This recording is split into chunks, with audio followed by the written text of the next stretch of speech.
Hello दोस्तों, class 10th matric final परीक्षा 2024 का यहाँ पे आप सभी लोग देख सकते हैं। हिंदी का हम इस वीडियो में सब्जेक्टिव क्वेश्चन आप सभी लोगों को बताने वाले हैं। जैसे कि आप सभी विद्यार्थियों लोग का 15 फरवरी को आप लोग का एग्जाम होने जा रहा है हिंदी का। तो ये दोस्तों जितना भी सब्जेक्टिव इस वीडियो में हम आप लोग को बताएंगे, ये टोटल आप लोग को वायरल सब्जेक्टिव क्वेश्चन है। दोस्तों अगर इस क्लास को कर करे यानी इस वीडियो को देख कर जाते हैं तो यहाँ से आपका हिंदी का सब्जेक्टिव का जो टेंशन है वो खत्म हो जाएगा।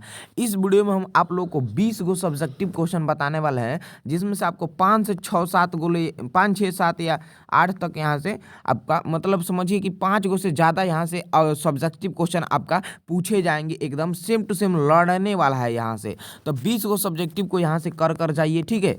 और आपका देख लीजिएगा 5 से 6 गोले यहाँ से आपका मतलब आपका subjective question same to same आपको देखने को मिलेगा, ठीक है। ये मेरा दावा है दोस्तों, ठीक है। चलिए यहाँ पे आप लोग पहला क्वेश्चन देखिए कि बहादुर के चले जाने पर सबको पछतावा क्यों होता था। तो यदि आप पढ़े होंगे पाठ को तो उसको कहानी को मतलब पाठ को अगर पढ़े होंगे ना तो पूरा बढ़िया तरीके से आप लिख सकते हैं। नहीं तो देख लीजिए इस वीडियो को देखकर पूरा याद कर लीजिए। बहादुर के चले जाने पर ना सबको पछतावा क्यों होता था।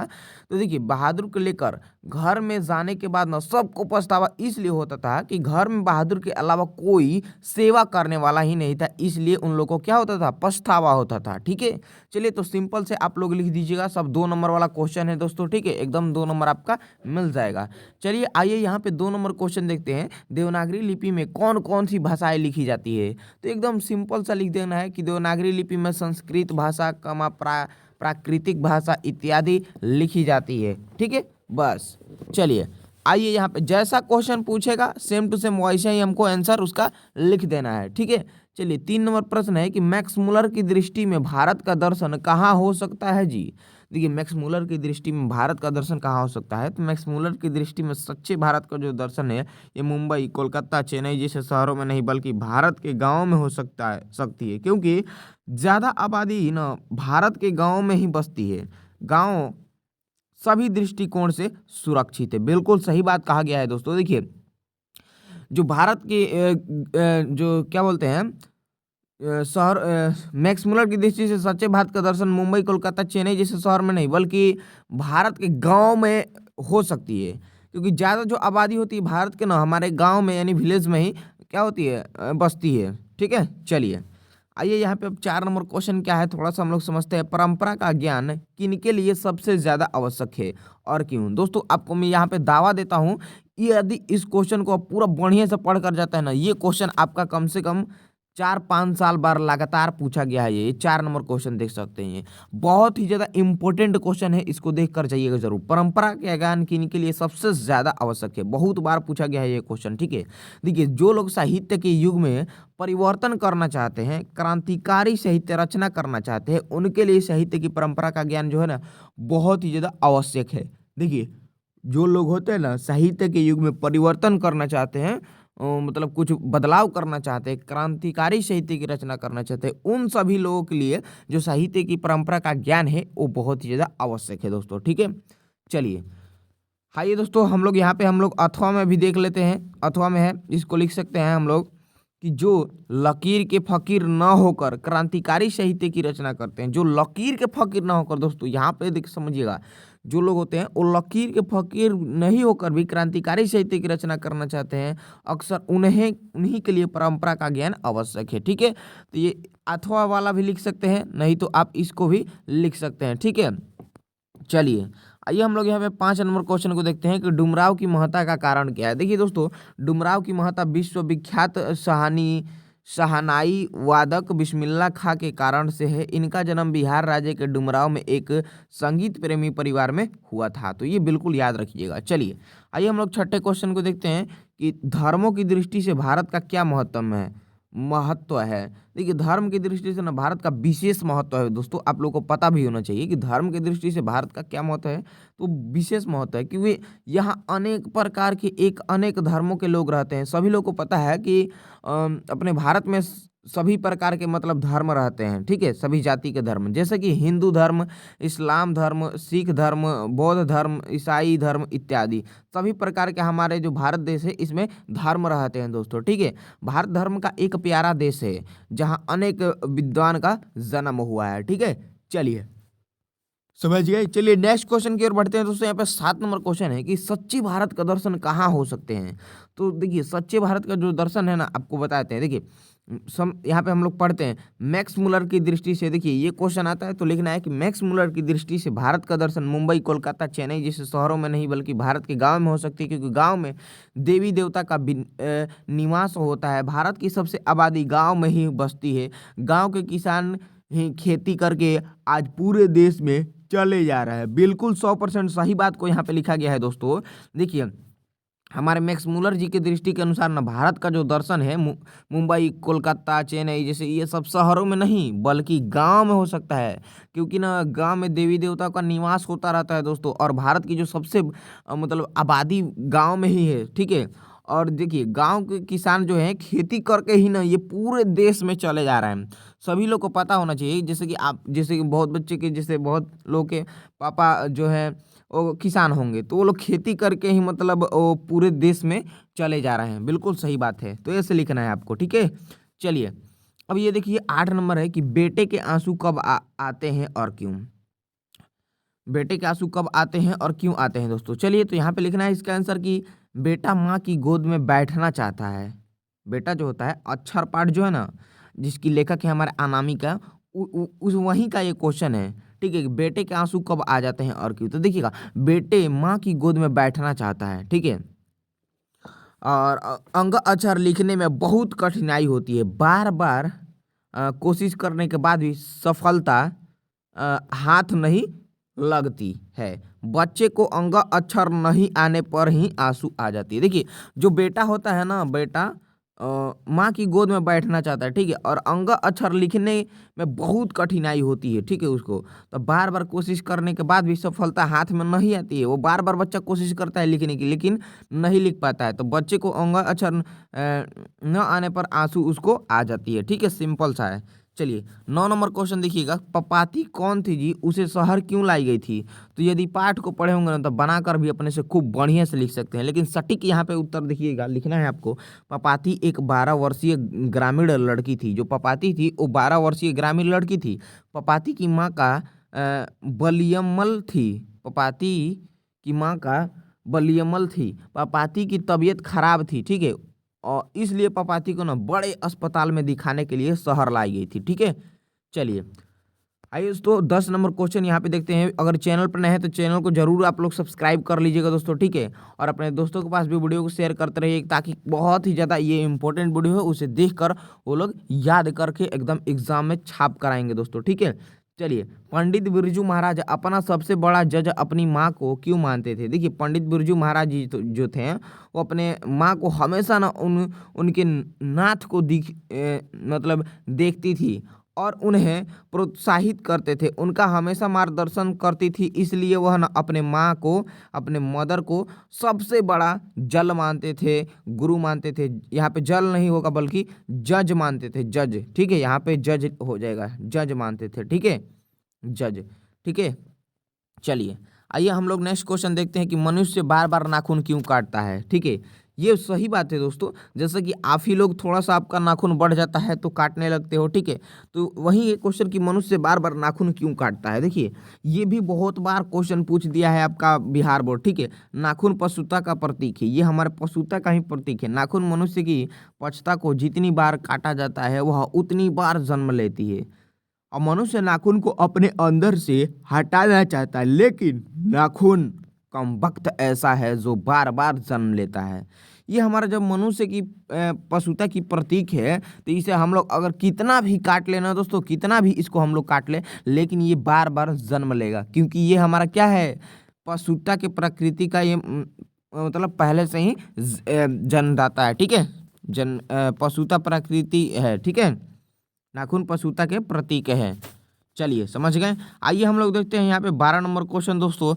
वीडियो पसंद आ रहा है तो वीडियो को जरूर लाइक कीजिएगा दोस्तों। ऐसे ही सभी सब्जेक्ट का आप लोगों को सब्जेक्टिव वायरल सब्जेक्टिव क्वेश्चन हम बताने वाले हैं, तो चैनल को जरूर सब्सक्राइब कर लीजिएगा, ठीक है। अब नेक्स्ट है, कवि को वृक्ष बूढ़ा चौकीदार क्यों लगता था। तो देखिए वृक्ष हमारे अनुभव चौकन्ना रहने वाली पुरानी पीढ़ी का प्रतीक है, जो हमारी सभ्यता और मानवता की रक्षा के लिए हमेशा खड़ी रहती है।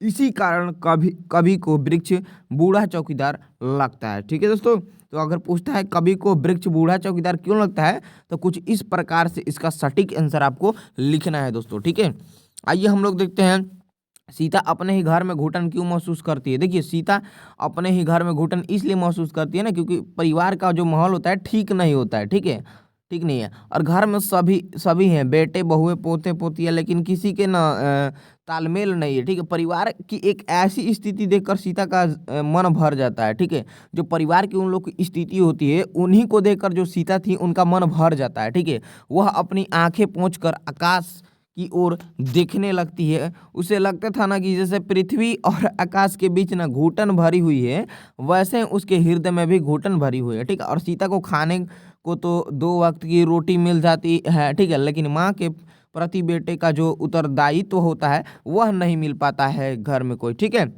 चलिए, घर में कोई भी माँ का हाल चाल नहीं पूछता है, घर के सभी सदस्यों का जो बोझ जैसा समझते हैं। यही कारण है कि सीता अपने घर में घुटन महसूस करती है। उनकी पारिवारिक जो परिवार में जो भी लोग जो बेटे बहू जो भी लोग करते हैं, परिवार की ऐसी स्थिति को देखकर ही उनका मन भर जाता है। तो ठीक है, तो वो जो सीता होती है उनका अपने ही घर में घुटन महसूस करने लगती है। ठीक है, चलिए, तो ये क्वेश्चन पूछता है, ये तो आपका 2 नंबर में नहीं बल्कि ये 5 नंबर में पूछेगा। ठीक है, थोड़ा सा लंबा आप लोग को लिख देना है। ठीक है, चलिए, आइए हम लोग नेक्स्ट क्वेश्चन की यहाँ पे बढ़ते हैं। 14 नंबर, वाणी कब 20 के समान हो जाती है दोस्तों। तो ये भी बहुत ही ज़्यादा मोस्ट इंपोर्टेंट क्वेश्चन है दोस्तों कि वाणी जो है कब 20 के समान हो जाती है। तो लिखना है, गुरु नानक का कहना है कि मनुष्य इस जीवन में अपना अस्तित्व प्राप्त करता है। जो गुरु नानक जी हैं उनका कहना है ना कि मनुष्य जो होता है, मानो ये इस जीवन में अपना ना अस्तित्व प्राप्त करता है। मनुष्य को सदैव राम नाम का जप करना चाहिए, क्योंकि मनुष्य का अस्तित्व राम की कृपा से ही हुई है। यदि वह राम नाम का जप नहीं करता है ना, तो निश्चित ही वाणी विष के समान हो जाती है दोस्तों। ठीक है, चलिए, आइए हम लोग 15 नंबर क्वेश्चन पे आ गए हैं दोस्तों।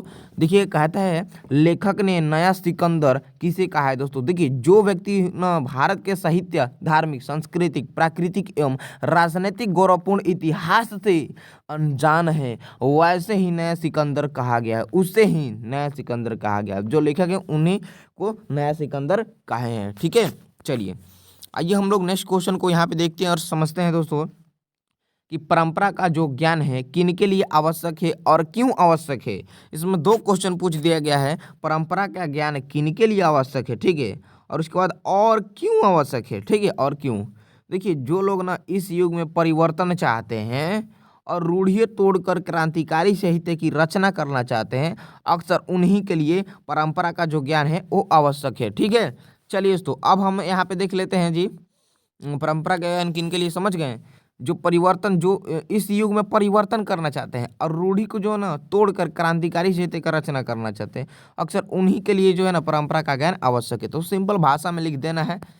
सब 2 नंबर में ये क्वेश्चन पूछे जाएंगे, बहुत ही ज़्यादा इंपॉर्टेंट है दोस्तों। तो वीडियो को फुल वॉच जरूर करके जाइएगा, ताकि आपका जितना भी यहाँ से सब्जेक्टिव कराएंगे टोटल आपके माइंड में चला जाएगा दोस्तों। ठीक है, चलिए, खोखा किन मामलों में अपवाद था। तो सभी लोग को पता है, पाठ को पढ़े होंगे। तो देखिए, सेन साहब की जांच सेन साहब की 5 पुत्रियां थी। ठीक है, सेन साहब का एक पुत्र भी था जिसका नाम खोखा था। और यहीं पे ऑब्जेक्टिव में पूछ देता है यहाँ पे खोखा की कितनी बहनें थी, तो 5 को यहाँ पे मारना है। ठीक है, चलिए, अब देखिए, जिसका नाम खोखा था, खोखा का तब जन्म हुआ जब उसके माता पिता बुढ़ापे के अंतिम पड़ाव पर पहुंच चुके थे। इसलिए खोखा जीवन के नियमों के साथ साथ घर के नियमों में भी अपवाद था। जैसे जो खोखा था ना, वो जैसे कि उनका जो जन्म हुआ खोखा का, वो मतलब उनके माँ बाप के बुढ़ापे के अंतिम पड़ाव पर हुआ था। इसलिए खोखा जो था नियमों के मतलब साथ साथ घर के नियमों में भी अपवाद था। ठीक है दोस्तों, तो खोखा किन मामलों में अपवाद था, सिंपली इसको लिख देना है कुछ इस प्रकार से। ठीक है, आइए हम लोग 18 नंबर क्वेश्चन को देखते हैं कि कासू और मदन के बीच झगड़े का क्या कारण था। इस प्रसंग के द्वारा लेखक का क्या दिखाना चाहते हैं, लेखक क्या दिखाना चाहते हैं। देखिए, कासू और मदन के बीच न झगड़े का मुख्य कारण अमीरी और गरीबी का भेदभाव था।